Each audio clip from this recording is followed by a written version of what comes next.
Jay Crawford, Adam the Bull, Garrett Bush, Tyvis Powell, Jason Lloyd. Plus, ba-da-da-da-da, you're loving him, Mikey McNuggets. And so many big names, it would take me hours to say all of their names. The ultimate Cleveland sports show starts now. Booyah! Hey, we're close! Hey, Bull needs a cigar. Can we get Bull a cigar?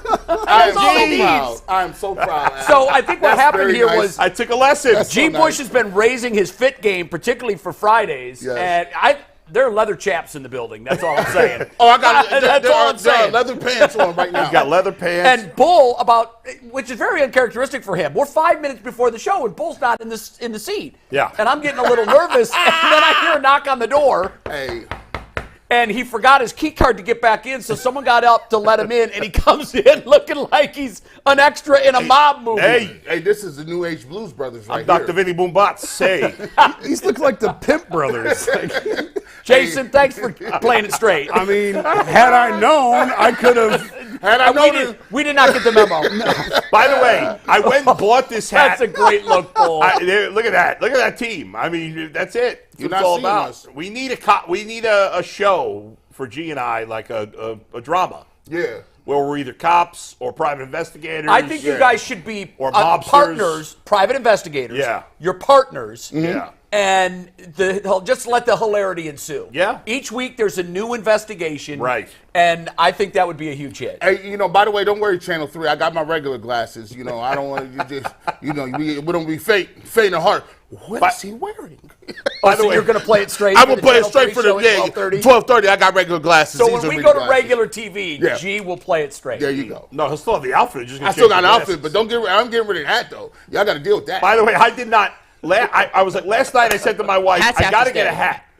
First of all, I didn't even know I, like had a that. sports So coat he that stole errands. That looks about 3 sizes too small. That's the way. It does. That's the way it's supposed to fit That's the on way it's that supposed to fit. particular fedora style hat. This is actually an extra large hat. So I go to Kohl's. Kohl's Imagine a last small. night. By the way, have you guys been in Kohl's? Not recently. I haven't in Yes, years. I just made a return It's there. awful. I mean, first of all, why a store like that still exists is weird to me. Because like, Isn't it like a discount store a bit? I don't know, but the whole place, it's like I was like walking into a shopping mall like Macy's in the 1980s. Why don't you go to Target? The Target didn't have any hats. Really? Come on, Target. It's So hard I- to get big hats. I go into Kohl's. It smells like perfume. They got nobody working in the men's department. So I'm like, I got to find a hat.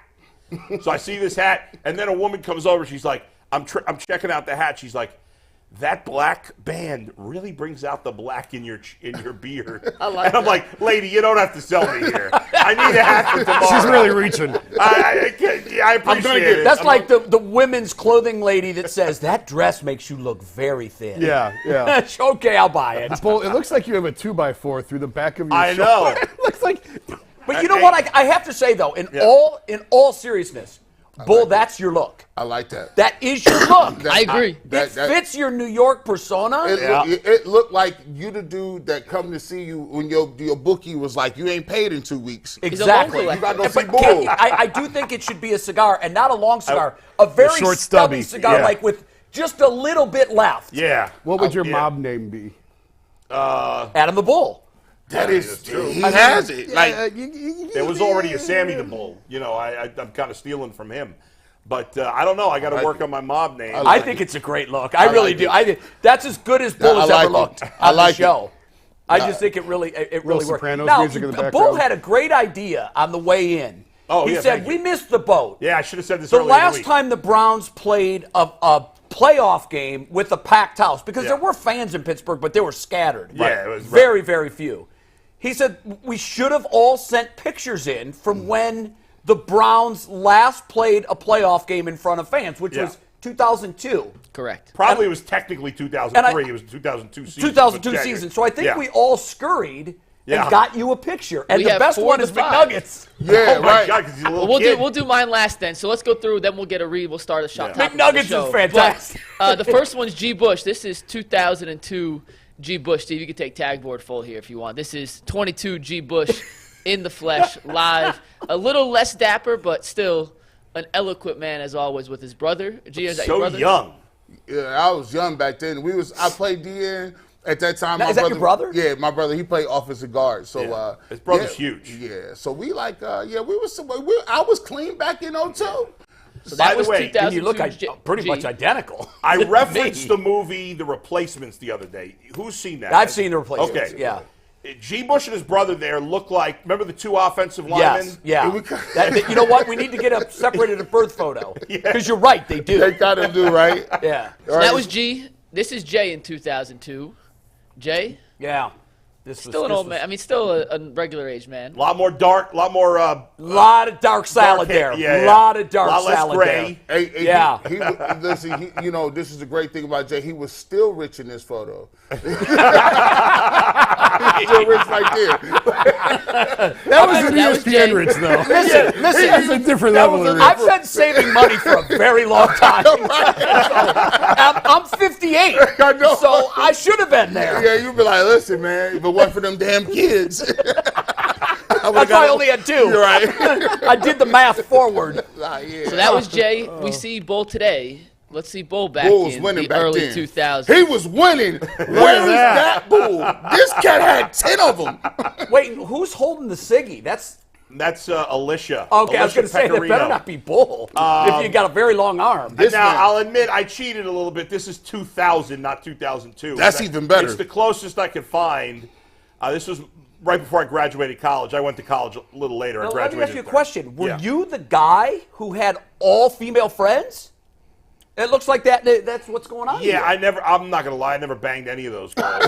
Oh my goodness! Let's not say that today on Channel 3. I won't say on Channel 3. Oh my God! But, yes, I mean, Jesus, take the wheel. All right, well, You put a Jason- hat on the man and he goes I got to bananas. keep it real. I got to keep it real. So you were the guy that. So for an evening out, it was okay for you to go out with like 4 or 5 lady friends. Yeah. Wow. Okay. I had my fun times with the ladies in college, but, Yeah, but- I wasn't killing it. I was doing okay. Sure. But not, not with those girls. Those were all girls that worked at the radio station with me. We were a tight-knit bunch. Let's see what Jason Lloyd was rocking. So back Jason in 03. sent it to us a little late, so we're gonna get to Jason at the end of the show. Oh, We gotta okay, Put it okay. in, but we do have also my picture from Oh, this 2000. is- What about Anthony in the crib or Yeah. something? Do we have Anthony? Anthony's mom's working on getting a picture. Okay. Good. I was Is he 5 still in in the womb? 2002. I want to see Director Steve too. Director Steve said he doesn't have any pictures, but this was me back in 2002. cameras back So then? Steve, take it when you're ready. But this is 2002. Oh, Mike. That's unbelievable. That's crazy. He was mini nugget. Hey, I was. It was back in Bro. the day. It's been a long time since 2002. Wow. Oh, That was also 10? the best I've ever looked. The best picture I've ever taken. I mean, in my it entire looks life. like you're missing some chiclets. What are you, second grade?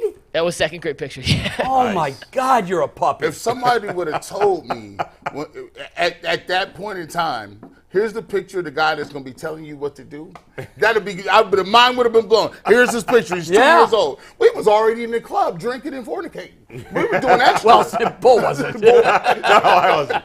Not that day. We've had a banging and a fornicating, and it's I 11:08. tried to clean it up. By the way, I repent for that. Sorry, Lord. I didn't really mean it. I was just a joke. You weren't. Of course you weren't. Of course, yeah. No, you were a perfect gentleman. Yeah. The Bible study. So you know the drill by now. On Fridays, we split the shows. We do 90 minutes on UCSS, and then we flip over to Channel 3 for a 30-minute extravaganza. As McNuggets likes to say, it is never before seen Browns content. Fact. This is original. So that's coming up at 12:30. This is really bizarre, guys, because we usually have 2 days when we do this show. Mm-hmm. You know, it's Friday. We've got 48 hours to kick off. We're just 20, 9 hours and 20 minutes. There's the clock, Joe. There we go. Right there. Wow. The kickoff clock, 29 Guys. hours, 20 minutes, 19 seconds, and counting. That's just incredible. I can't wait. I can't get here soon enough. It's been the longest, it feels like, because the Cincinnati game didn't mean anything. Yep. It's just been this forever stretch because Yeah. our last game was the Thursday the week before. That's true. But we're approaching it fastly now, and I'm told there are a lot of Browns fans that are on their way to Houston. Channel 3 did a story yesterday where we hung out at the airport, and we caught a lot of fans catching the direct from Cleveland to Houston. Very excited.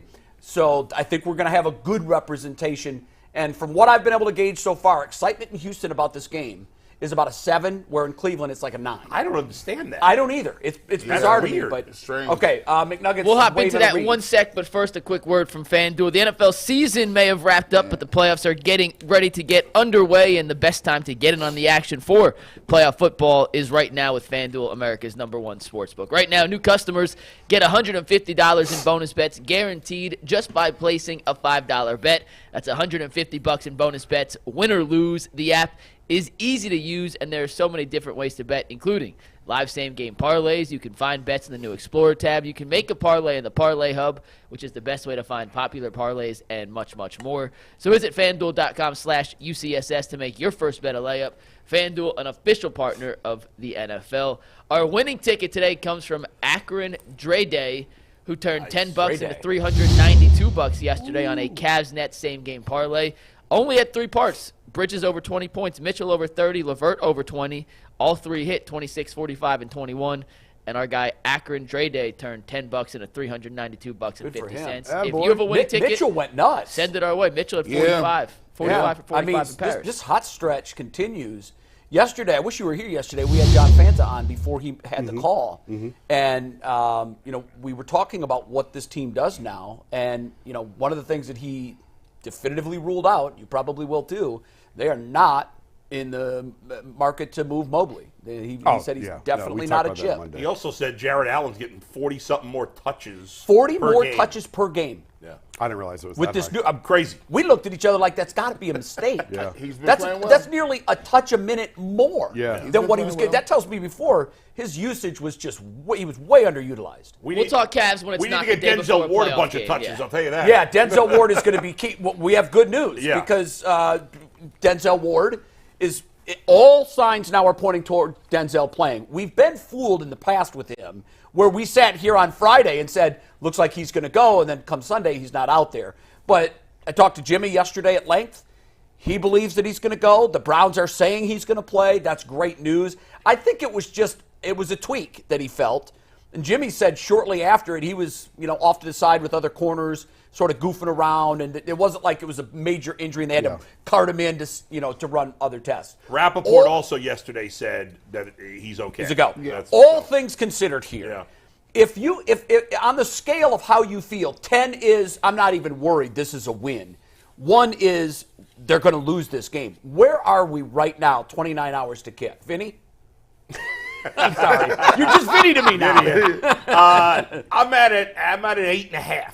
Oh, good. Okay. I feel very good about a Browns win. Listen, it's the NFL. The Browns are only a 2-point favorite. They're on the road. It'd be silly. And that's getting smaller. Yeah, it's gone down to 2. Yeah. Even 8.5 may be overly aggressive. Yeah, I'm surprised. I am That's too. too aggressive? Well, I felt whatever it how you was. feel. I just feel very good about this game. Okay. Not a short thing. Certainly the Browns could lose it. I'm not going to be blown away if they lose, but I'll be surprised if they lose. I feel like they're the better team. I feel like even though C.J. Stroud is probably the better quarterback, I think for right now I'd rather have Joe Flacco in this situation versus a rookie in his first start. Yeah. And I look at and I compare the teams, and I think the Browns are better. I just think they'll be able to throw the ball better, and that's the only thing that maybe the Texans would do better. Defensively, across the board, the Browns are way better than the Texans. The Texans have been pretty good on stopping Against the run. but they've been terrible in the past, and that's what the Browns want to do. True. The Browns' defense has been, for the most part, very good against both. And I don't think the Texans are going to be able to run the ball against the Browns. I don't like their back, even though he's been decent. And I think if you become one-dimensional against the Browns, you got no chance. Yeah, for sure. And so that's why I feel really good. 8.5. I think that might lead the way. Where are you? I don't know. G might be higher than that. G's at 11 G's at and 11. 3/4. Who am I kidding? Yeah. What do you have, Jay? If it was in Cleveland, I'd be at 9.5, 9 3/4. Wow. But the fact that it's down there, I'm probably around a 7. Yeah. So not much lower than you. But the thing that concerns me is Flacco has been prone to turn it over. And that's the one thing that concerns me. Now, he has more of an eraser to get it back on the other side. But if they start giving him short fields, I just think that it could lead to problems on the road. Sure. So really, it's the uncertainty of the kicking game, and it's the propensity to turn the ball over that has me most concerned. I do think the Browns are going to win this game. I'm not overly concerned about it, but I agree with you. I'd rather have Flacco than Stroud. Long term, obviously, you take Stroud. One game, one playoff game. Joe's history on the road versus C.J. Stroud making his first playoff start, even if it is at home. D'Amico Ryans coaching in his first playoff game, even if it is at home. I like the Browns' chances. Listen, man, I feel like I'm kind of over the top. But Bull You actually, think? you think, right? Was it the hat? Well, I don't know. Or the double vest? I don't. Two Or vests the at the assless same time. But Bull is higher than me on this one. I'm only gonna give it an 8. Wow. Did not expect that. I'm gonna give it an 8, and the reason why I respect any team that's in the playoffs. If you are in the playoffs, that shows me you're a team that can win multiple ways. It shows me a team that is really good coached, and it shows me that you have some playmakers there. But for me, I look at it from a standpoint of saying, okay, look, if I go position by position, the only position I can even think about giving the Texans is probably quarterback or probably receiver. But I still edge Amari Cooper over Nico Collins. I still edge slightly Joe Flacco over C.J. Stroud. So for me, I think they win in all those other positions. But since it is a playoff game, they are at home. C.J. Stroud does provide a punch and a shot in the arm for their offense compared to what Case Keenum was doing. I just go ahead and say that I'm going to give them an 8 confidence that they can take care of this game. However, that 2 points, I don't think during any playoff series I would go above an 8. That's the highest I would go because for the spread. Yeah, because I give everybody a puncher's chance in the playoffs. Well, everybody has a puncher's chance in the playoffs because they've, like you said, they've all punched their ticket. They're all deserving teams, or they wouldn't be here. Yeah. For me, I can't go that high. I'm going to come in at the lowest here, and I'm a 6.5. Mm-hmm. Now, here's the way I would start my thinking on this. If they were equally matched teams and they were playing on a neutral site, it would be a 5. Obviously. I mean, you would think that neither team has an advantage, and there's no home field advantage, so it's a 5.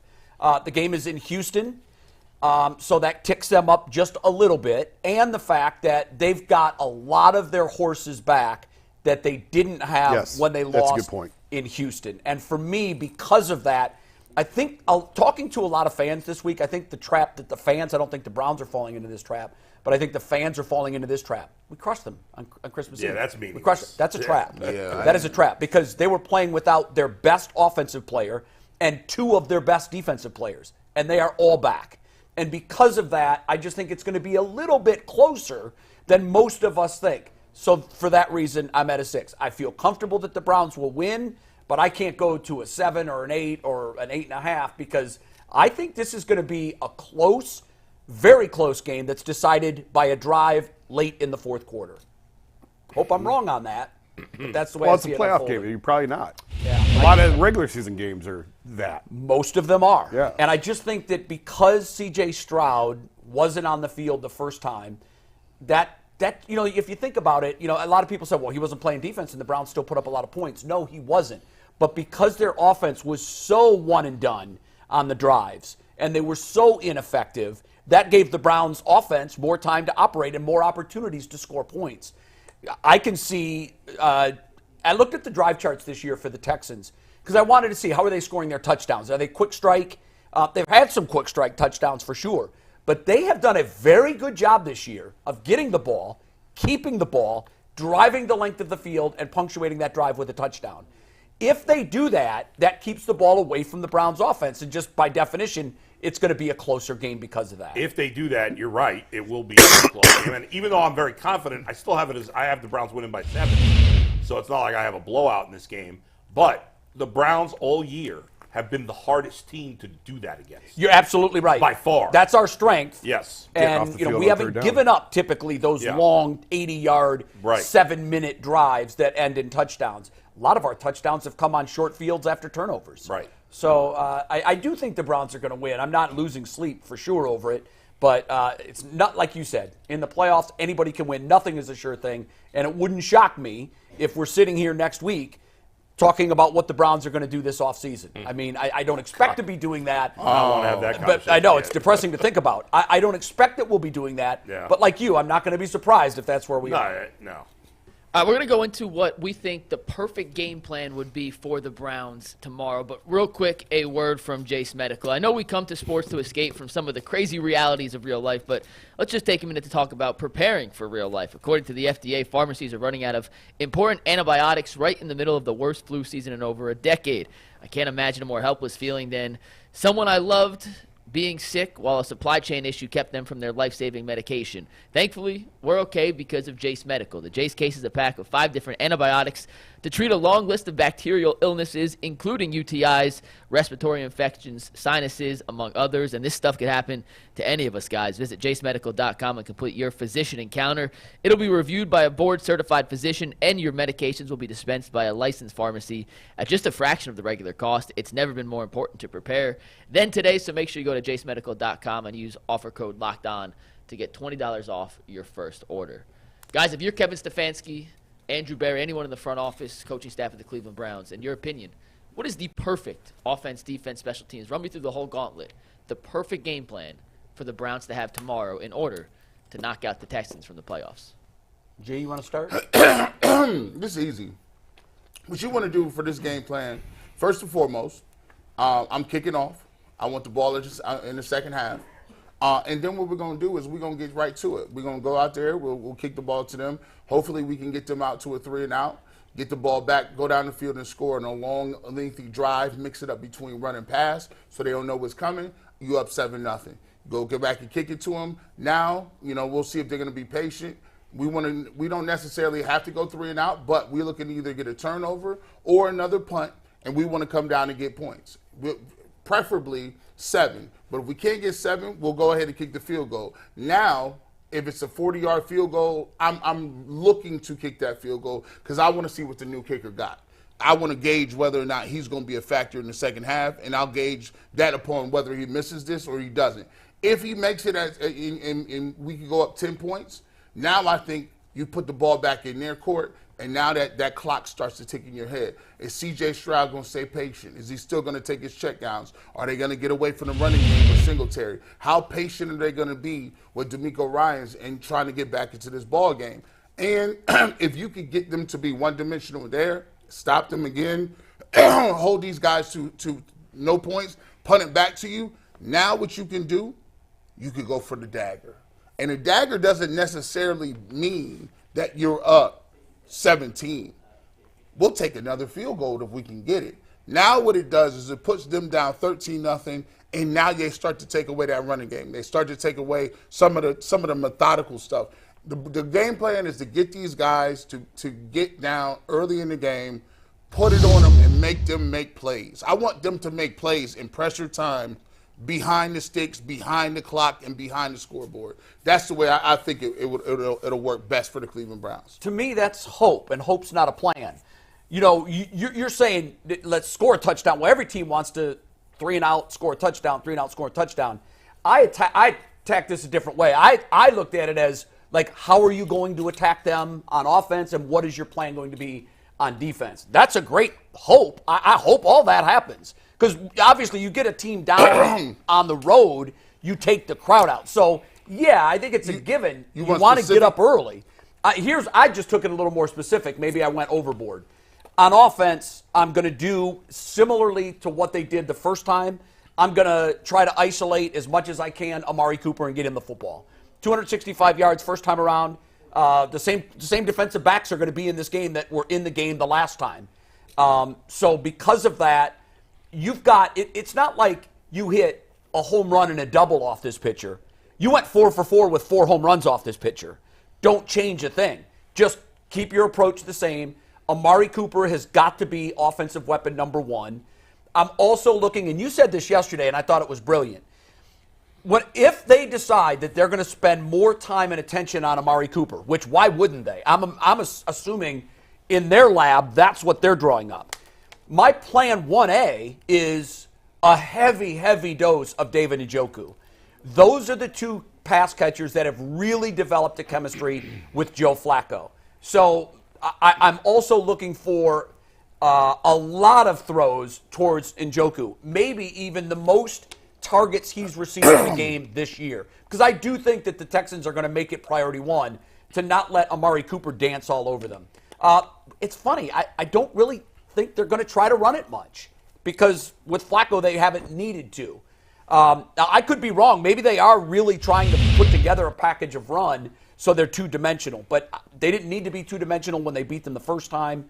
So I would expect a lot of passing. Amari and Njoku are going to be the targeted guys. On defense, I really thought about this, and I'm kind of in a spot. I don't know if you want to send extra rushers or if you want to just play it straight, let the covers try to lead to coverage sacks.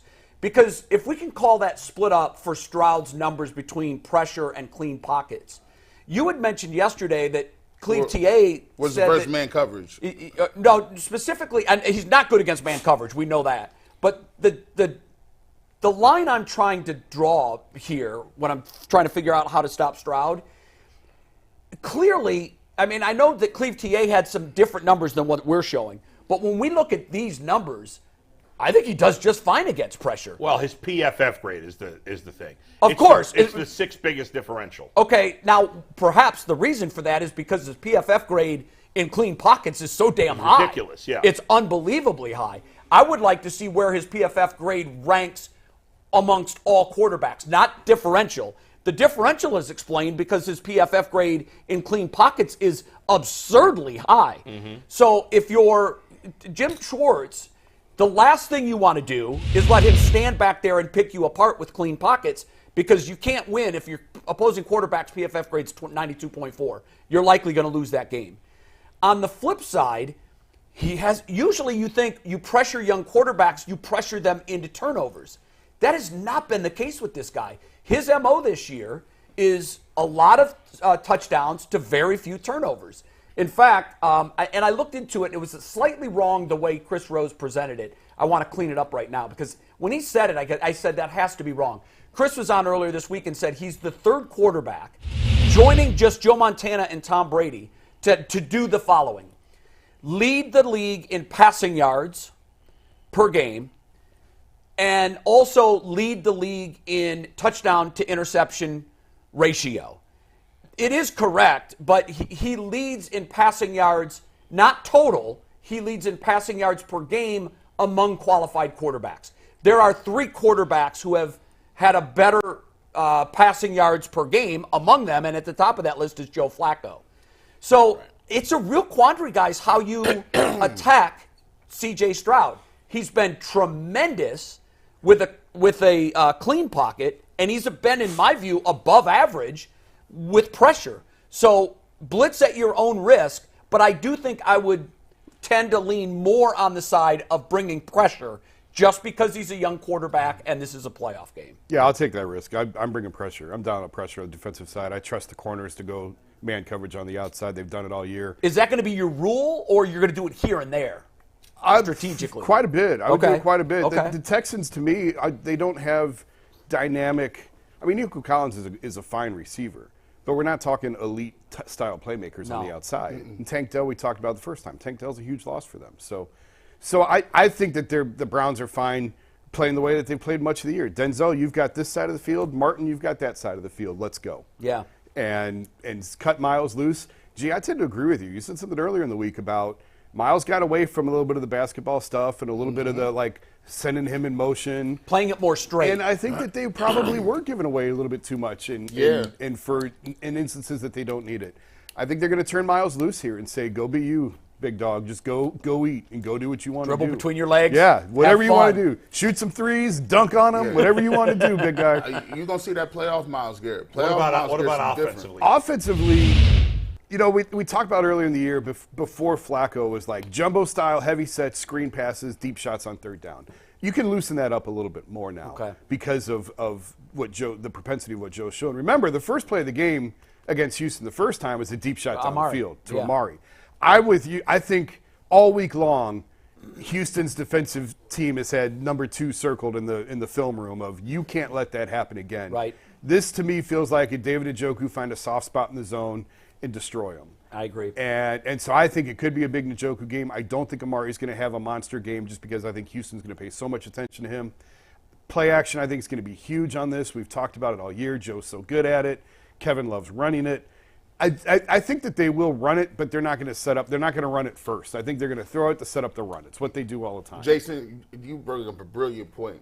Jake Burns had an article out. I encourage you to go read it on the Orange and Brown Report, and he talked about, in the week 12 through 17 when Joe Flacco got it aboard, they're now running play action or pass 65% of the time on first down.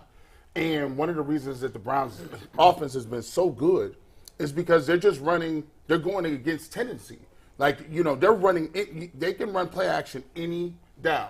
And before it was just, hey, let's just manage it, just try to run screens, like you said. Now they're mixing it up completely where you got guys ready to go. My hope to that is, because it's been such a trend, my hope to that is that Houston's defense didn't literally say, no more biting on the play fake. We got Tim, so let me get in here on my game plan. There's one word that sums up the game plan on both sides of the ball, and that's aggressive. I forget this nonsense about shutting down Amari Cooper. If they could shut him down, they would have shut him down the first time. What? They didn't know the first game that he was by far the best weapon on the Browns? But when a dude cooks you for 265. And there have been a lot of instances where the second game around, the team tried to go back to the well, and it wasn't there. Do we know that, or we just, we think we know that? No, because of divisional play. I've seen it with my own eyes. I'm sure you have too. I hear you, but, if it was that easy to shut a great receiver down, then they wouldn't be blowing up as much as they do. I'm going for Amari Cooper deep on the first play of the game again. I'm saying you guys can't stop anything. You can't stop our – yes, I'm going to pepper Njoku a lot with the ball also, but I'm not letting them take away Amari Cooper. There's no way, and Joe Flacco won't let that happen. To your point, I mean, Flacco didn't care. He's thrown in a double and triple coverage before. Yeah, Amari Cooper's going to make – I'm going to trust Amari Cooper against a double team to make a play. I don't care. And defensively, no way I'm letting C.J. Stroud get comfortable. First of all, listen, the kid's phenomenal. He had a great year, but let's not be phonies about it. He took advantage of a garbage schedule. He played one of the weakest schedules in the history of the NFL. Do we know that? Division. Oh, yes, we do. Wait, it's been rated one of the weakest in the history of the league? It was the easiest schedule this year in the league. Was it?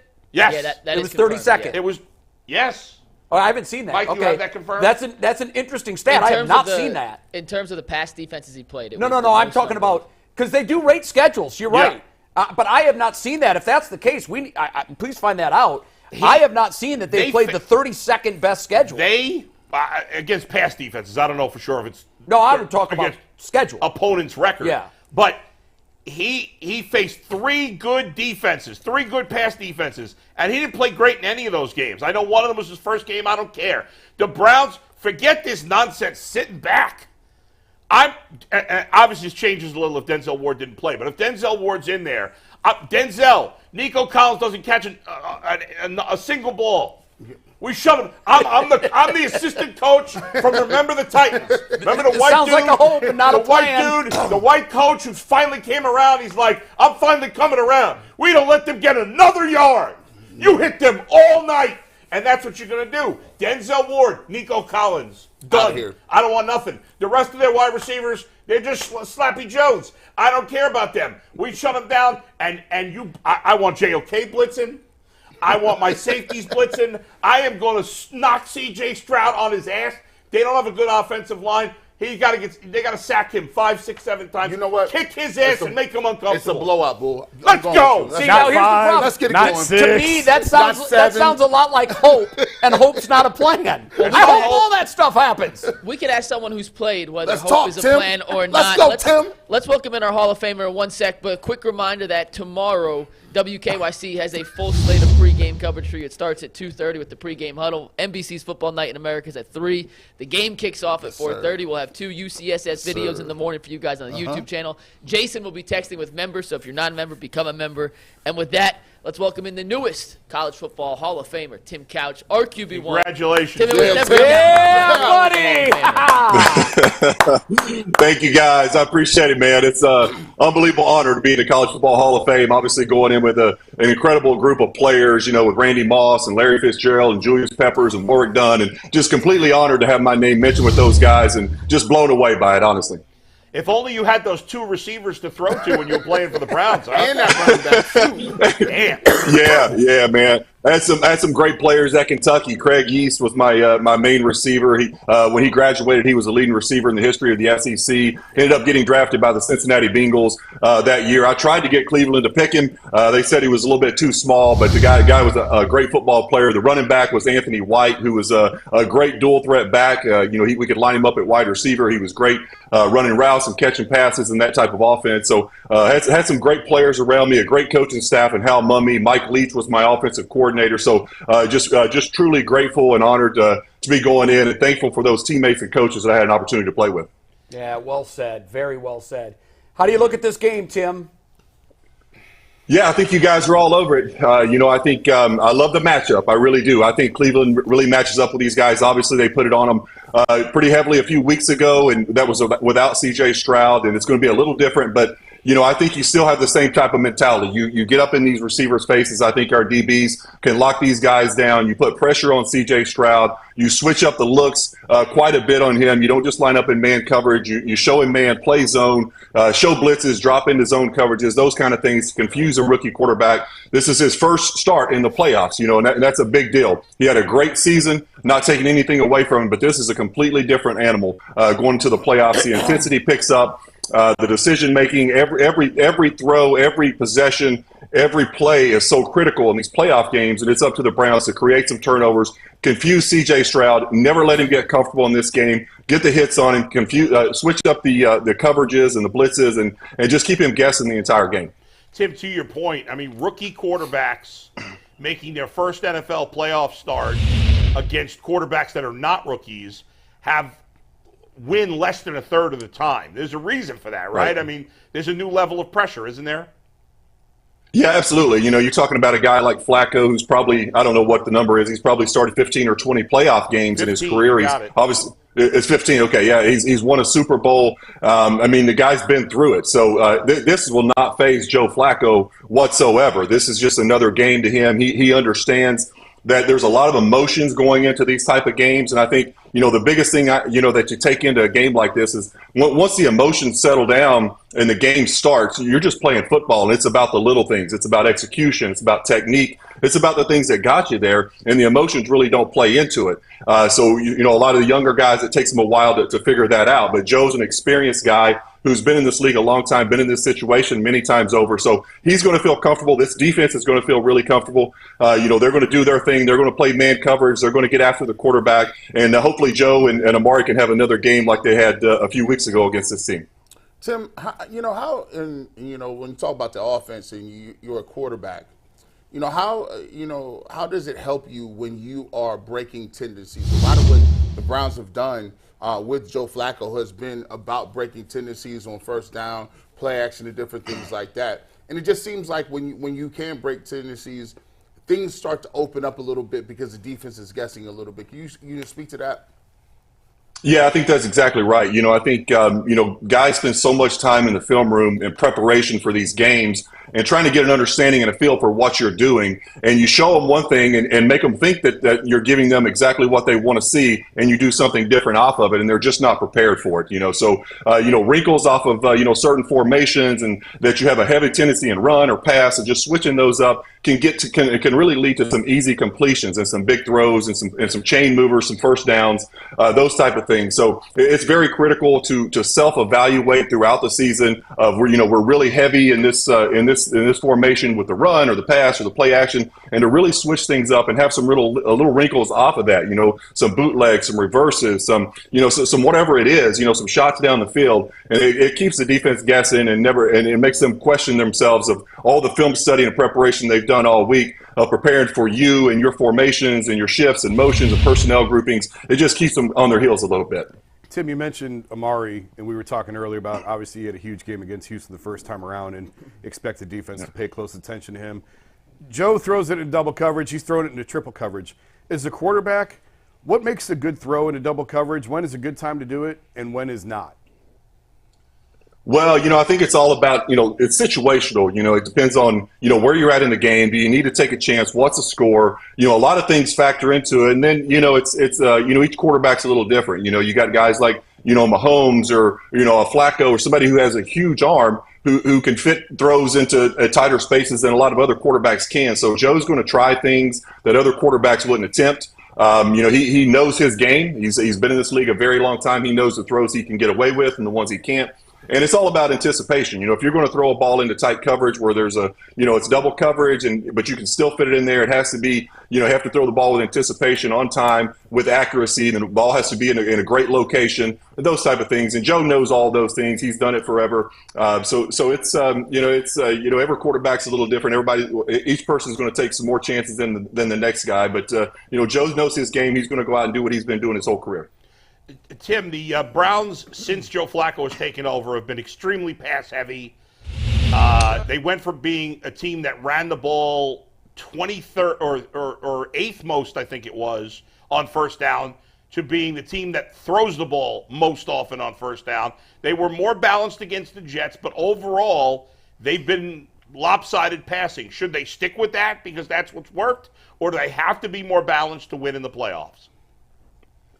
Yeah, I think that's a good question. I would say you stick with what you've been doing. They've been so successful in creating big plays in this offense in the passing game. And Joe's first down for a quarterback is awesome to throw the ball on. Quarterbacks really love throwing the ball on first down because you're not getting those exotic blitzes and those disguised coverages. Normally you're getting the single high safety. You're getting a lot of one-on-one matchups on the outside. Teams bring that extra player down in the box to defend against the run. So it really opens things up on the outside for the quarterback. It paints a really clear picture for him. So I would anticipate the Browns continue to just do what they've been doing. Joe's been on a hot streak the last several weeks of throwing for over 300 yards in all those games. Amari's been hot. I think they continue to do the same thing. You got to mix in the run, but I think you kind of use the pass to open up the run in this situation where you come out and you take shots at them early and soften that defense up. And then on first down, where they say, well, these guys are taking shots on first down, they're playing too high safeties, then you can sneak in some runs and you get your 4, 5, 6 yard gains on first down and you stay ahead of the chains that way. So I anticipate the Browns just continue to do what they've been doing. Tim, Houston has tape from the last game. They've looked at it, and number 2 jumps out of the film all over the place. So they've been looking at this for the last week, trying to devise a game plan to stop him. During your career, and I don't want to use divisional opponents because you're so familiar with divisional opponents, but the second time you play a team in a season, and that might happen only if you're in the playoffs or a divisional opponent, what are some things that Houston will try to do defensively to make sure that Amari doesn't set another record on them? Yeah, well, they're just going to have to, really get the safety cheated over to his side, double teaming Amari, making someone else beat him. I expect David Njoku to have a huge game this week. I think he's going to be a big target because they're not going to sit back and let Amari Cooper get 265 yards or whatever he had in the last game. They're just, this is the NFL. They're going to take it away. No matter if they've put 3 guys over there, they're not going to let Amari do that again. I still expect Amari to come out and have a good game. Not obviously to that level, but I think he'll get his touches, he'll get his catches. But they're going to try and take him away. They're going to roll coverage to his side. Like I said, they're going to keep an eye on him and not let him get behind the secondary like he did so many times in that first game. So other guys are going to have to step up. If they're going to play deep over top of Amari, then the underneath routes or the crossing routes, the underneath routes tight end, like I said, Njoku will be wide open in this game. He's going to get a lot of touches, a lot of looks. So just the other guys have to step up and pick up the slack. If they're going to try and take away that one guy, then that's opening up opportunities all over the field for other guys. Got the Browns winning, Tim? Yeah, I really feel good about this game. I do. I love the matchup. Like I said earlier, I think our DBs against their wide receivers, I think is a huge advantage for us. I think we can lock up, get in their face, man-to-man coverage, make it tough, disrupt the timing of the offense, make it tough for those wide receivers to get off the line of scrimmage, make C.J. Stroud hold the ball an extra beat so Myles Garrett and those guys, Darius Smith, can get home and get pressure on the quarterback. So I think ultimately the Browns win this game. Joe continues to play as he's played the last several weeks, and I think the Browns get a huge playoff victory on the road. It'd be nice. Let's get on to Baltimore if that's what happens. Tim, Yeah, thanks. absolutely. We'll talk next week. Thank you, Hopefully guys. we're talking about a matchup. That'd be great. Sounds good. All right. Go Browns. Hall of Famer. All right, see you guys. Tim Couch. Bye. It's got a ring to it, by the I way. was just going to say that. That's Nice got a ring nice. to it. It's got a nice ring to it. Yeah. All right, McNuggets, what do we have? We got 6 stats this week, and our 6-pack of stats is brought to us by FanDuel. The NFL regular season may be over, but playoffs are gearing up, and that means there's still time to get in on the action with FanDuel, America's #1 sportsbook. Right now, new customers get $150 in bonus bets guaranteed just by placing a $5 bet. That's $150 in bonus bets, win or lose. The app is simple to use, and there are so many different ways to bet, including live same-game parlays. You can find bets in the new Explorer tab. You can make a parlay in the Parlay Hub, which is the best way to find popular parlays, and so much more. So make sure you visit FanDuel.com/UCSS to make your first bet a layup. FanDuel, an official partner of the NFL. Quickly before you dive into those, because we kind of left it hanging, I don't know if there is an official number that the NFL doesn't do a strength of schedule. Right. Team Rankings does. That's the one that I've typically used. What do they got? They have Houston at 30th.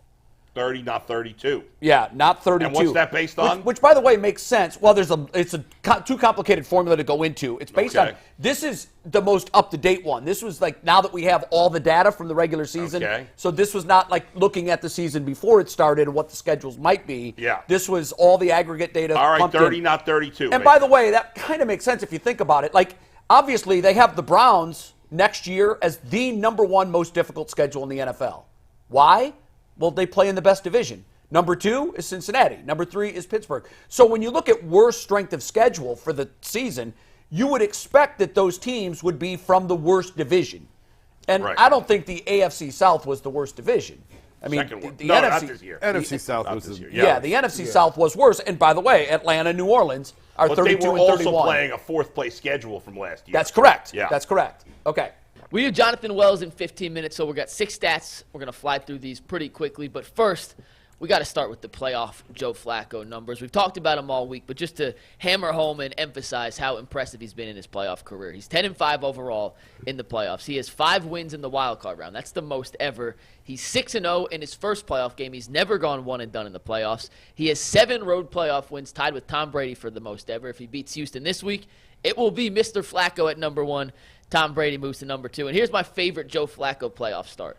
Between tomorrow and his last playoff start, there will be a 3,290-day break between his last playoff start and tomorrow. Jeez. That is the second longest in NFL history, only behind Drew Bledsoe, 4,382 days from 1987 to 1999. His last playoff start for Mr. Flacco was January 10th, 2015. It's a good stat.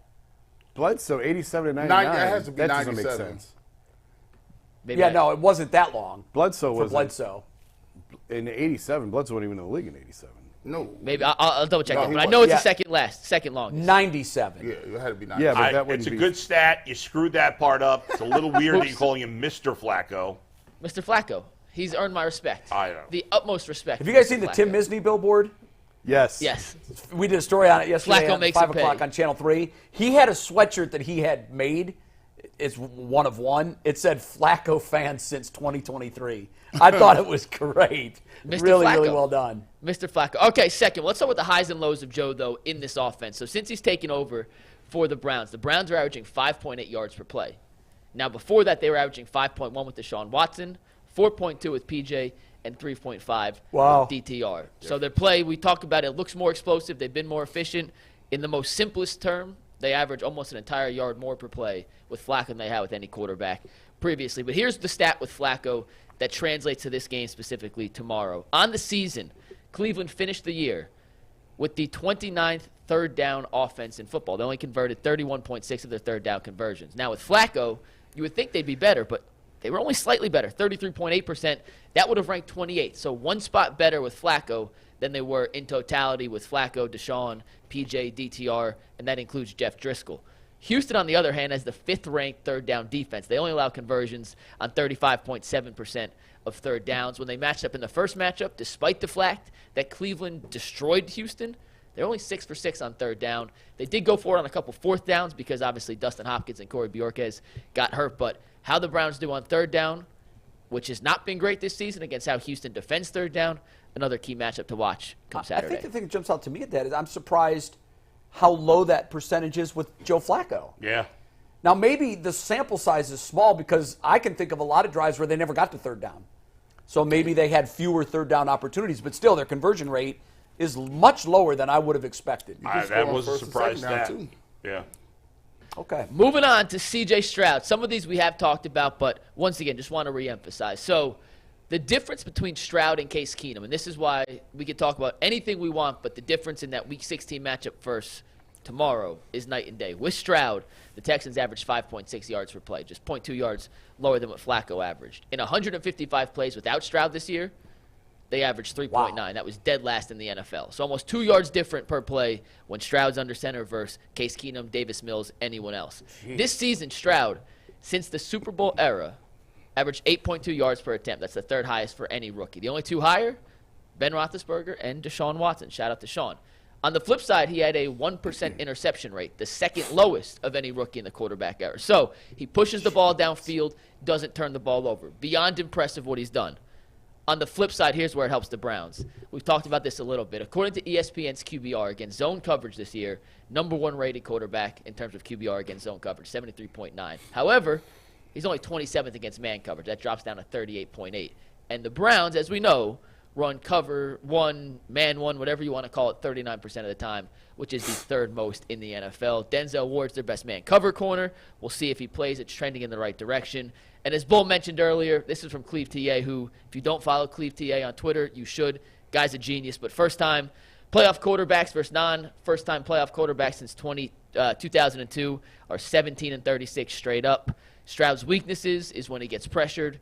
He goes from being one of the best quarterbacks in football to not one of the best in terms of being pressured by PFF grades. It's the 6th biggest drop-off from any quarterback. Mike, so get Jay pressured. I was going to ask him, can you dive into that? Yeah, where does he actually rank? Not in the biggest drop-off. Yeah, because Jay made a good point. He's got a high bar that he's starting at. Yeah, so where does he fit in on his under pressure QBR? So in the clean pocket grade, he is the 3rd rated PFF quarterback. I would expect that, but where is he in the pressure? He's 23rd. So it drops off. It's not a good. giant drop-off, Yeah, but it's not good, but it's not 32nd. I mean, it's not like when you say 6th biggest differential, when you set a high bar for yourself in one category, you would expect there to be a huge gap in your floor. My point is, if you're asking if I could place the 3rd quarterback or the 23rd, give me the 23rd all day. Oh, so, yeah, listen, you definitely want to get Where is pressure on Flacco CJ. in those rankings? Do we know? He actually doesn't qualify. Hasn't thrown enough passes Doesn't have to be enough throws. in the total. But I can tell you his PFF grade under pressure versus not if you want. Listen, Give me 1 sec to pull it up. He's still 12 years old. I'm not going to keep talking about somebody who's He's got a 13. library card, doesn't he? This got it? This is crazy. I know C.J. Stroud is good, but good gracious, we got to go through his stat book. Like, I'm with Bull. Who have you played? Like, I didn't even know it. I'm just By the way, figuring it out. Jay mentioned they had the 30th strength of schedule. Right. But C.J. Stroud didn't play against the Browns, which is one of the best teams they played. Yeah, but I don't know how that factors into it. I mean, there's still 21 other players that played against the Browns. No, but my point is, I said it was he played the worst schedule. Well, you're saying it's 30th, so there's 2 teams that are worse. Yeah. However, he missed one of the best teams they played. Yeah. So I he know. personally, I'm saying. Yeah, and I think the reason I jumped at what you said was it was the worst schedule in NFL history. Well, that was. So I was like, man, I haven't seen that one. That was hyperbole. That was Vinny. You put the hat on Vinny, and you're going to get some of that. What do you want? Flacco's grades, by the way, he has a 73.4 PFF grade in a clean pocket, a 68.4 grade under pressure. So not much of a very difference. And you know what that is? drop-off. That's the mark of a veteran. Yeah. Against the mark of a rookie. Right. You would expect those numbers to have a huge gap for rookies. You would expect a veteran who's seen all of this for that. The numbers are very, very close. Joe might have the smallest disparity between his ceiling and I was going to floor. say, I can't remember one being I that can't close. either. I mean, that's almost identical. That 68 grade under pressure, I bet you is top 10. Right, Mike? Oh, it has to be. Yeah, well, once again, he's not qualified among But you the can guys. look at But those if you that look are at the grade, qualified. it would be up. I can't count in my head and do that, but it's near the top. Yeah, it's definitely near okay. the top. Yeah. All right, moving on. Number 4. This was the one that came as a super chat on Monday that I wanted to save for today. So shout out to Dominic for sending the super chat in. But you said that. guys, Kevin Stefanski's 10-0 against the AFC South in his career. He swept the division in 2020. He swept the division in 2023. He's 4-0 against the Texans, and he's played them every year in his career as a head coach. That's funny. He played in 2020, 2021, 2022, and 2023. He's 2-0 at NRG Stadium, where the game will be played tomorrow. The aggregate score, you add all 4 scores combined, 104-64. The average margin of victory, 10 points. Only one of them was even remotely close, and that aggregate score looks way better because the Browns took their foot off the gas. It was 36-7. They let Houston score That's 2 nuts. garbage time If touchdowns. you take his but he's games- 10-0 and 4-0 against the Texans. And if you take his games against the AFC South out of his career record, he's probably under 500. Yeah, I don't seven- think he's he's 7 yet games over over. 10 games over No, 500. it's 37-30. Wait, the aggregate score? That doesn't make any sense, If you Mike. combine all 4 scores. Oh, just Yeah, the against the aggregate. Texans. Okay. Yeah. Because I was going to say Just 100 in those against games, in the Yeah. 4 games. 4 games versus My bad. I would say, listen, just like I'm downplaying CJ's statistics a little bit because of who he's played against, I think that those stats to me aren't as impressive as they sound because until this year, the AFC South has been trash. Horrible. Yes. And the Texans have been trash since Kevin Stefanski's been in the league, except for, I think, his first season, Deshaun Watson was still at Houston. But they were bad in that year. Even though he played well, they were a bad team. So, to me, those stats don't mean much. Maybe the one argument, I don't know what you guys think, is you could say there's something to be said for the fact that many of these Texans players have never beaten the Browns. Yeah, A lot perhaps. of their guys. Yeah, it's I don't know odd if to me that they've played 4 straight years. That almost never I'm happens. trying to wrap my head around I can't that. remember the last It's time gonna that's be happened. 5 games against a non-divisional opponent in 4 years. That's insane. Yeah, that's Well, crazy. It's just an oddity. They've both been really bad, so maybe outside of 2020. I mean, 2020, the Browns made the playoffs. They played them the next year. I think the one thing, I agree with you 100%, Yeah. Bull. Someone once said wisely to me, when you show trends that go back more than 4 years, they're completely meaningless because history isn't playing Saturday. And so, Right. I mean, even the Browns' history against the Steelers, when they show that, but it doesn't really matter. When you go past 2 or 3 or 4 years, none of those guys are still around. None of the coaches are still around. I mean, this is a way better Texans team than any team they've played in the last 4 years. So I would definitely Without agree a with doubt. that. All right, 2 more, guys, real quick. We talked about Amari Cooper. We talked about his heroic performance against the Texans the first time. We know he had 265 yards. That's the most any receiver had in the NFL this season. His 94.9 PFF grade that game was the highest they gave to any receiver. But here's my favorite one. EPA, it's a simple analytic to show how much you added over expected to a game. He had a 23.2 EPA that game. No other player in the NFL, offense, defense, quarterback, kicker, any player in the NFL had an EPA single game over 20 this season. He was 3.5 points better in terms of EPA than any other player in the NFL had in any single game this season. Number 2 was DJ Moore, who had a 19.9 against Washington. He had 3 touchdowns, 230 yards in that game. Yeah. That was a 19.9. No other player eclipsed 20. Amari had a 23.2 EPA against Houston. That's another reason why you cannot expect him to approach that. No, I don't think anybody is. But I think it's interesting that he caught passes against 8 different DBs. It was like they tried everything. Tried everyone. And nothing They worked. were. You get out there and try it. I can't stop him either. I didn't even know teams had 8 active DBs on the roster. Well, It's gotta be all they have. Cornerbacks. One was a line. I mean, he was unbelievable. Crazy. Unbelievable. And last one, we talked about the kicker concerns earlier. We talked about Riley Patterson filling in. Well, we went through his numbers, and just to make y'all feel a little bit better, if this does, in his career he's played Houston twice, 4 for 4, 3 for 3 on extra points. Career in domes, which is where this game's being played, 39 for 40, 25 at 26 on extra points. Good. And in the playoffs, also 2 games, he's 4 for 4, 3 of 3. So he's not Dustin Hopkins. Impressive. However, if that's the guy we have to rely on to replace our all-pro caliber kicker, I mean, look at his. it could be worse. That's all I'm saying. For me, I feel His like numbers are great. If the kick's 45 and under, I feel good he's going to make it. Anything more than 45, I'm not gonna be confident. That's the line. And for you me. should probably anything more than 45. Let's should go be for it. Probably being aggressive. Yeah. Well, I'm sure one of the things that, and they do this every game, someone will chart his pregame kicks and report to Kevin Stefanski that beyond 45 yards, he was 7 of 9. Yeah. Beyond 50, he was 4 of 5. Beyond 55, he was 2 of 5. Whatever someone will chart that. Someone will hand it to Stefanski, and Stefanski will call plays during the game based on that information. Should we punt here? Should we try a long field goal? And because it's a dome, it's just great kicking conditions. Sure. That's great. Jason, we were having a conversation earlier this week where I wasn't aware that his numbers were as good as they were with Detroit. He missed 2 field goal tries. Bull was kind of theorizing that, and there's some data to back it up, that he was cut simply because he just didn't have a long leg. Mm-hmm. Do you have any intel on why he was let go by Detroit? He only attempted 4 field goals over 39 yards this year. Now, Detroit scores a lot of touchdowns. Yeah, a lot of touchdowns. Really low number. Yeah. It is a low number. And he was 3 for 4. And perhaps, look, if you know that information, that he just doesn't have the big leg, then they were punting or going for it in those situations. Right. I do know Detroit's aggressive, and they go for it a lot. That was my first thought. And Dan Campbell probably more often than not just said, let's go. Let's go. The bottom line is, I think for them, and they had another kicker there, and they said, hey, if we need a long field goal in the playoffs, we don't trust this guy to make it. Yeah, they did it. Bull said they did an internal competition, and they were doing it for a number of weeks, and week after week after week, it was turning up not in his favor. Yeah. So they let him go. Yeah. Now, the last thing you want to be is, if you're Detroit, if our guy hits a big kick in a playoff game and they lose a game in the playoffs because their kicker missed, holy cow, that's a Cleveland type ending to a season. I know all I know right now is if you tell me the Browns need a 48-yard field goal to win the game, if Dustin Hopkins is the kicker, I have zero concern. With this guy, I'm not sure. Sure. I have concern. Yeah, it's 50-50. We'll see. That's how I feel about it. Hopefully it's 1 week. Hopefully Hopkins can be back next week. This week being in the dome, and we'll see. But yeah, of course you're going to be concerned with any sort of kick. Isn't it concerning though that they kind of ruled him out on Tuesday? Yes. In terms of possibly next week, he is kicking.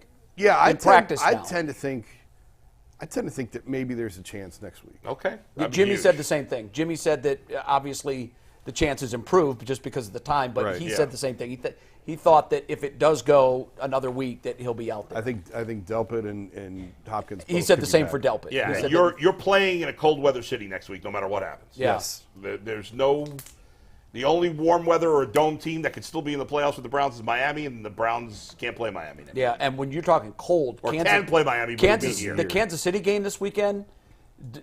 Someone on the Weather Channel, and maybe it's changed since, but I saw on the Weather Channel Wednesday. 8 degrees, wasn't it? And they said it has the potential to be the coldest NFL game ever. Wow. Now that's cold. That's a statement. That is a statement. They said if you look at some of the data and the wind chill and everything else, it could end up being the coldest NFL game ever.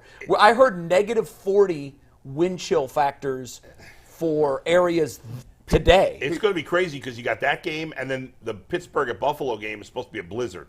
Yesterday, someone told me that there's a possibility that game gets played. Apparently, that was bogus. That was some cloud. I texted you guys a tweet I saw from some sports talk host. Someone told me, they asked me, have you heard that game's going to be played in Cleveland? I said, I haven't heard a whisper. Probably saw that tweet, too. We had 3 people. I'll never forget in my life. We had 3 people my junior year that was from Florida.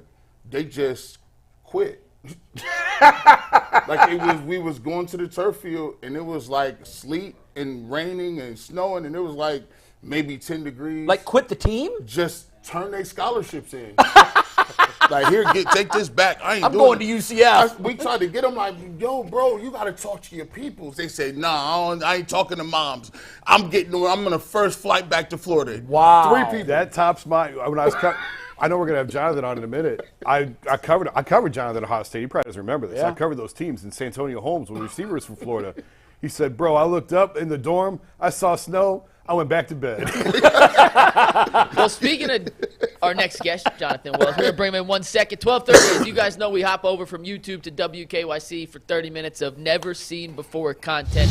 Brand new. You can't find it anywhere but WKYC Channel 3 or the WKYC Plus app. Looks like he's in the ninth grade. Make sure you see it. Make sure you tune without in. the beard. We'll be talking about all Browns-Texans preview, but I don't know if I've been as excited, guys, for this next guest as I am for Jonathan Wells joining us. There he is. Cleveland native, the Texans running back. The legend. Jay Wells, so this is a true story. This morning on our call, McNugget said, I don't know Jonathan Wells, but I got to tell you, I could feel his energy and electricity coming through my text. I said, yeah, you're about to get introduced to it. He's high energy, and he brings it. What's up? What's up, fellas? How y'all doing, man? I'm Good good, to see you man. again, Jonathan. It's great to Jonathan and see I you. had some legendary arguments on the Bull and Fox show back in the day. We would about Hugh Jackson, right? Hey, and I lost that battle, by the way. Hey, that's why we have them. Here's my favorite memory of Jonathan. And Jonathan, you may remember this. He came over to my house to watch an Ohio State-Michigan game. And when the game was over, he said, hey, you want to go on Facebook Live with me? And I said, what the hell's that? And he goes, oh, man, I'll show you. You'll see. You set up your phone and you go on Facebook and people yell at you.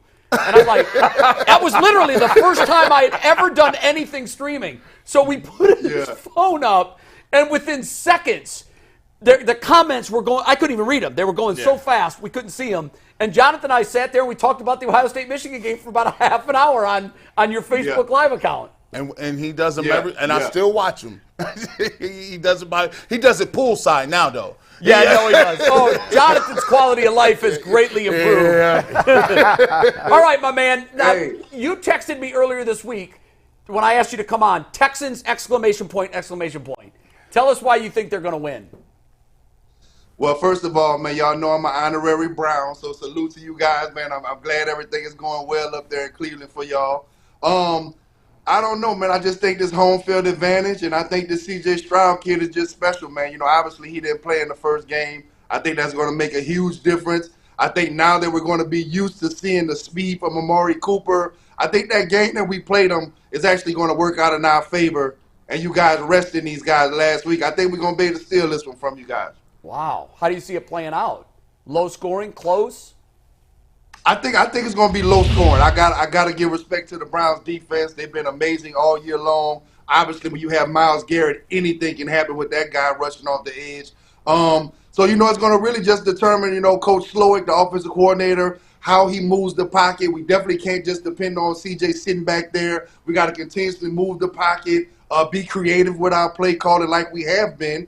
And, you know, I think we can hit some plays down the field once we get some time back there. You know, Jonathan, I'm going to tell you what. You've been high on C.J. Stroud dating back all the way to Ohio State games. I remember the first time I remember catching you live, and they lost to Oregon.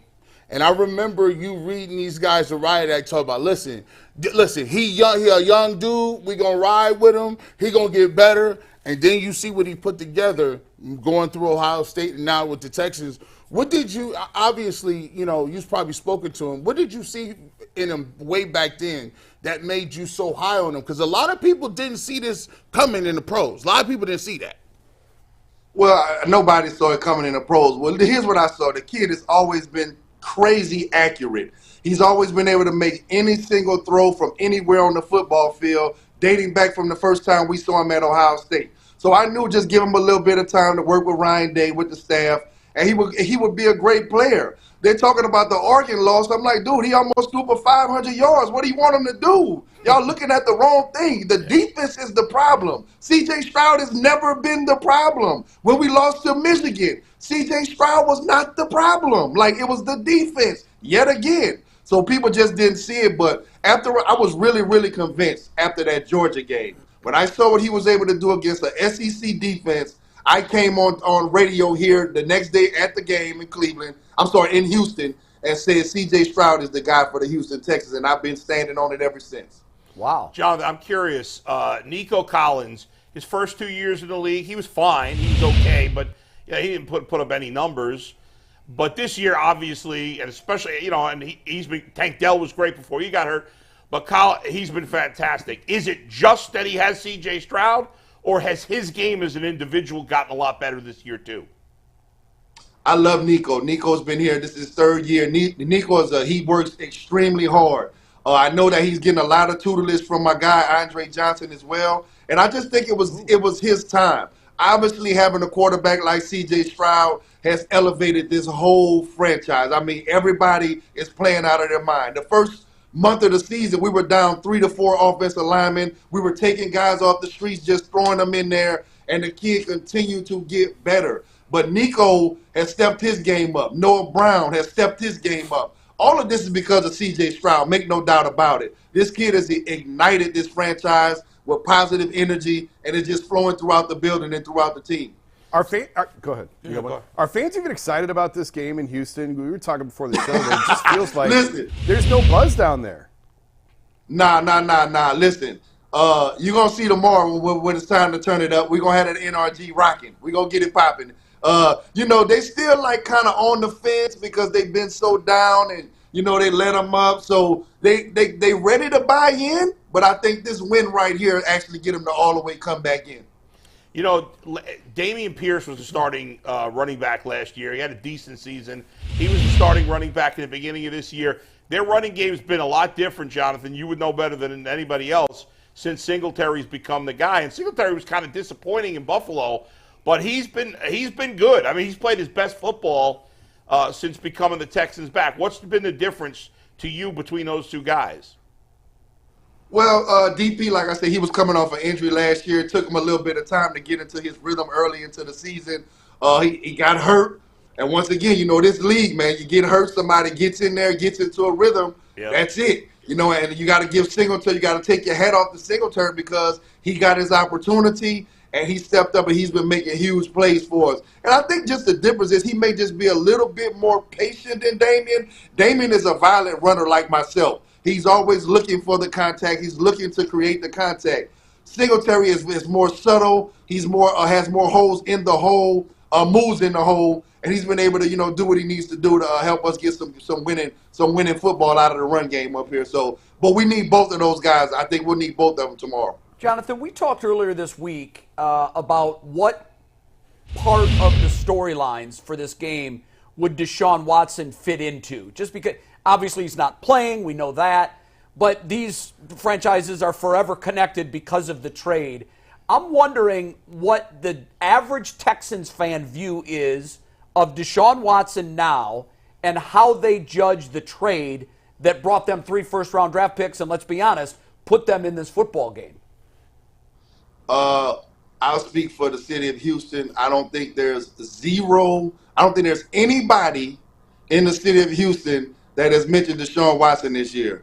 We have our quarterback of the future. We are not looking for. We thank you guys for taking him off our hands, but we are in good hands with Allstate down here, baby. Good luck to that. Good luck to that guy. We good. We CJ Stroud to the wheels fall off down here. We ain't thinking about that guy. Well, then we'll take one of those first-round draft picks back if you're good. Next year's back, the 24 back. Hey, Jonathan, I mean, this Joe Flacco story is crazy. Right? I mean, this is nuts. Could you have ever imagined he'd be playing this well? No, absolutely not. Not after all that time off. But, hey, man, when you get those cagey veterans, he's got nothing to lose. He has a team full of talent around him, and the guy's coming and he's making plays. So you got to salute him, man. Big salute to Joe Flacco. Hopefully we can get his big butt on the ground tomorrow a few times. Or he can throw. Joe, you got to throw me something tomorrow, baby. You got to throw me something. You got to throw me 1 or 2 of them things tomorrow. I need you, baby. Come on. Hey, Jonathan, speaking of the Browns passing game, Amari Cooper ate the lunch of every defensive back on the Texans last time. What's their game plan going into this game? Because he killed them. Triple team. I don't know. They better do something. I don't know what we're going to do. Honestly, I don't know. But I think that, like I said, I think that will play into our favor. Our guys are going to have a big chip on their shoulder because of how he did them last time. And hopefully, we'll throw a couple wrinkles in there. We'll be able to hold him to, 100 yards or less because, man, he went crazy last game. My goodness. D'Amico Ryans or Kevin Stefanski, make the case for Coach of the Year. D'Amico Ryans, man. Y'all been winning 8, 9, 10 games. Nobody saw the Texans doing this with a rookie head coach, with a rookie quarterback. Offensive line has been decimated the whole season. Nobody saw the Texans being in the playoffs. D'Amico Ryans is not even close. What kind of effect has he had on this team? Because it wasn't that long ago, Houston was about as toxic and dysfunctional as Cleveland. And it's like gone, just like that. Quarterback and coach, that's it? That's all it takes? Well, when you have a quarterback and a coach that mesh as well as those two do, remember, both of them have a very big Christian faith, and they just have the same thought process. The young energy that the Coach Ryans has brought to the building, it was instant. I was there the day he got hired, and he has this aura about himself. It's a quiet, calm confidence, and that's how the team has been reacting. Him and CJ have been a match made in heaven, and I'm happy, man. We got our guys for the next 5 to 10 years down here. So now we just got to figure out this injury bug. I feel like every game we're losing 2 to 3 players every week. Don't talk to us about injuries. Injury bug. Yeah, we got it too. Don't talk to us about injuries. Yeah, I guess you're right. I guess it's the wrong team to be talking to. We started the listen. COVID virus. Yeah, the origin was the Browns training center. That's the only thing that's been killing us, man. We haven't played with our full starting lineup the whole year. We have not played with all of them yet. It's Two been most crazy. injured teams But- in the NFL. Yeah, that's a fact. Yeah, facts. Yes, sir. Hey, yes, hey, sir. Jonathan, before we let you go, Ryan Day, what do you think about him right We now? gotta get that. Gotta Yeah. get to it. Stay or go. We gotta and get and to do you it. want Vrabel to go if it's Ryan's out? I'm a Ryan Day guy. All right.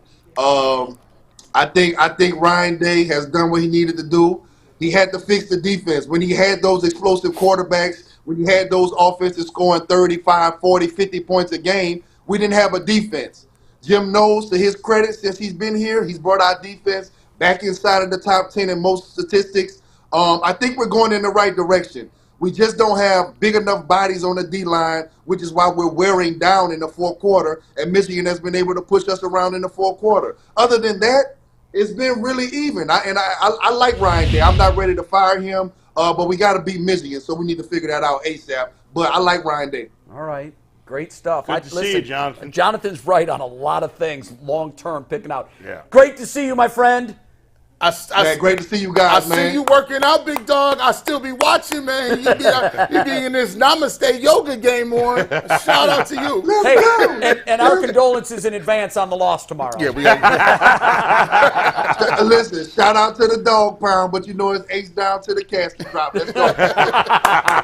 Jonathan Wells, the former Buckeye and, of course, former Houston Texans. He's We got to get him joining back us on on the Ultimate Monday, Cleveland whatever Sports Show. happens. Yeah, What's yeah. that? He was awesome. Jonathan was amazing. Oh, We got to get listen. him back Monday. He's always been a Jonathan, lot of fun. I'll never busy forget. on Monday, but I was on the treadmill one day, and I got this text from a number I did not know. Yeah. And Was it I'm Jonathan? looking at it, and it said, "Hey, I was talking. I think it was Bobby Carpenter. Was that who set us up originally, Jonathan? You got my I don't number think it was from Carpenter. I can't remember who it was. No. It was a former Buckeye who was in the media. I can't remember who it was. And he said, "You don't know me, but I'm Jonathan Wells, and I want to get in the business." And we forged a friendship, and we knocked some walls down together. And you are absolutely killing it. Keep doing you, man. Appreciate it, man. Big love, man. Big love, fellas. Big salute to the dog pound. We'll see y'all Saturday, baby. All Let's right. go. All right, Jonathan. All right, Thanks, we'll man. try to get him back Monday. Thank you, Yeah, Jonathan. yeah. We're going to Great read some human being, super too. chats here, and then we're going to get to our playoff and Super Bowl picks. But first, a quick word from Jace Medical. I know we come to sports as an escape from the real world, but let's just talk about a minute for preparing for real life. According to the FDA, pharmacies are running out of antibiotics right now in the middle of the worst flu season in over a decade. That's scary. Could you imagine a more helpless feeling than one of your loved ones getting sick while a supply chain issue kept them from their life-saving medication they needed? Well, thankfully, we'll all be okay because of Jace Medical. The Jace case is a pack of 5 different antibiotics that treats a long list of bacterial illnesses, including UTIs, respiratory infections, and so much more. And that stuff could happen to any of us, guys. JaceMedical.com is where you need to go, and you can complete your physician encounter. It'll be reviewed by a board-certified physician, and the medications will be dispensed by a licensed pharmacy at a fraction of the regular cost. It's never been more important to be prepared than today, so go to JaceMedical.com and use code LOCKEDON for $20 off your offer. We're going to read Super Chats real quick. We're going to make some Super Bowl picks. Then we're going to show you the rest of the pictures of the UCSS staff from 2002. But some Super Chats. Damian Frederick said, Bull looks like he lost money betting on Seabiscuit. G-Bush is coming from where I'm from, LOL. Wait a minute, though. Let's everybody agree how good he looks. I like I think he looks great. like There's that. some other funny comments in the Super Chats about I the want fits. to hear them all. So, Gleazy Baby 43 says Bull and G Bush representing UCSS as the infamous Dog Fathers. Bull Brasi and G Corleone. Let's go Brownies. That would actually be a good movie, right? It would. A Jewish guy and a black guy as mobsters. Oh, my God. There's your title I or mean, storyline right there. And we could do it, man. If you guys ever start your food show, that's how you have to dress for each episode. that's there can't true. be Yeah, it is. no hats anymore. my God. Young Majestic said Jay looks like Rev Run from Run DMC. Clay Daddy 25 said G and Bull. Oh, I I thought about that too. Said when I had Jay. it I'm on. like, what the hell? Yeah. How did I G, get dragged sorry, into G this? looks like Rev Run from Run DMC. Clay Daddy says G and Bull look sharp AF today. Trey Ball says it's been a wild year. I feel the culture within the team and fan base has officially changed. Hey, let's go. Hey, go 1-0. Hey, Alexa, play Living on a Prayer. James Cosby says our defense is going to dial it up another notch. Playoff mode.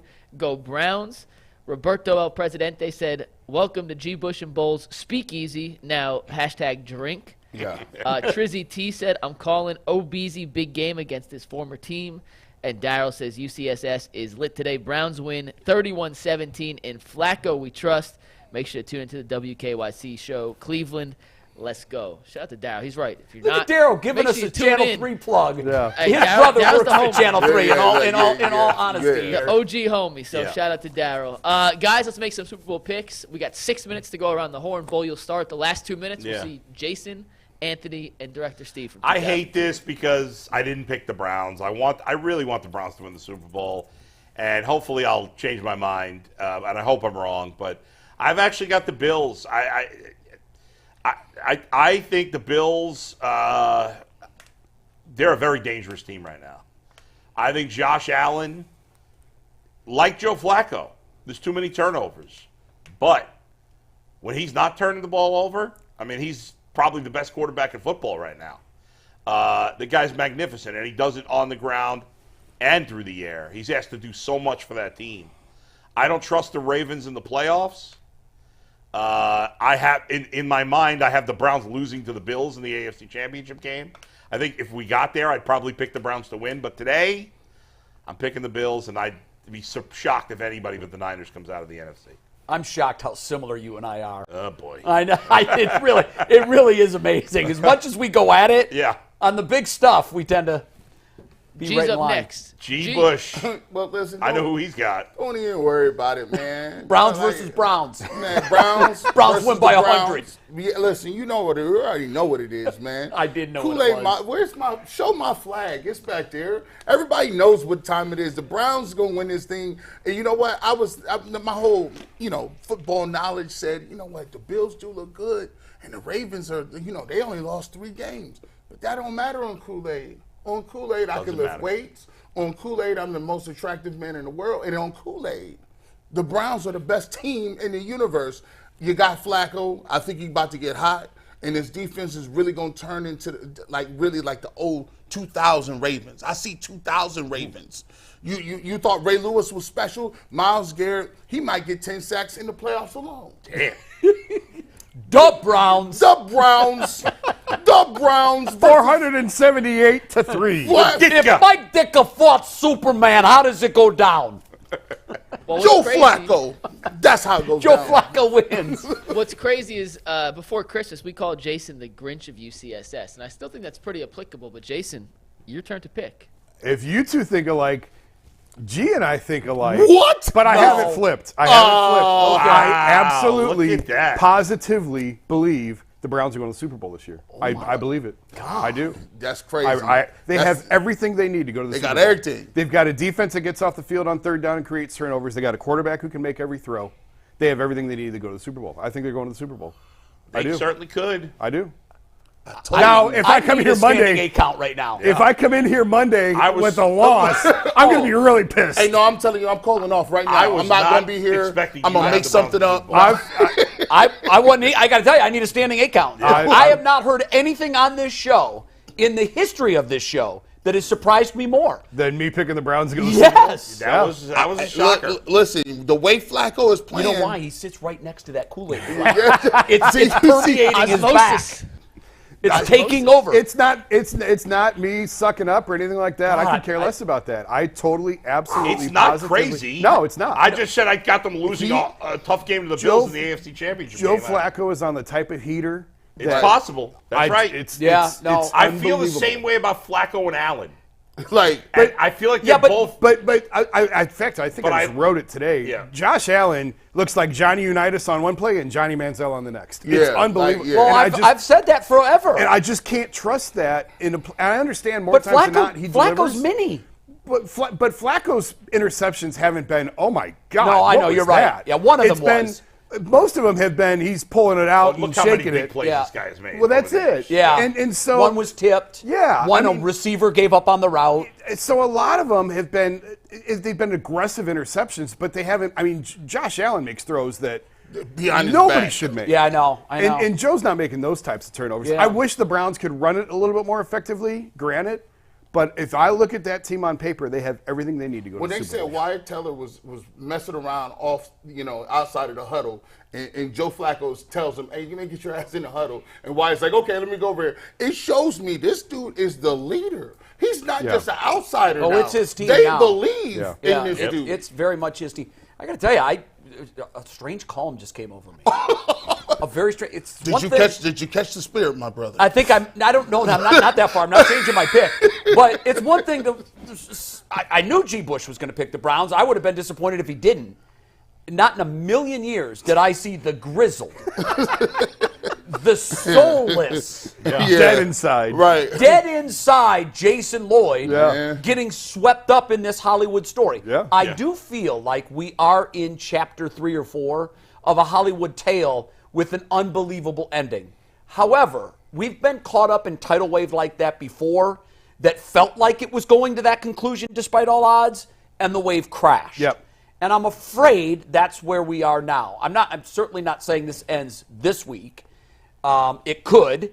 I do think the ask to go into Baltimore in a playoff atmosphere and ask them to win is too much.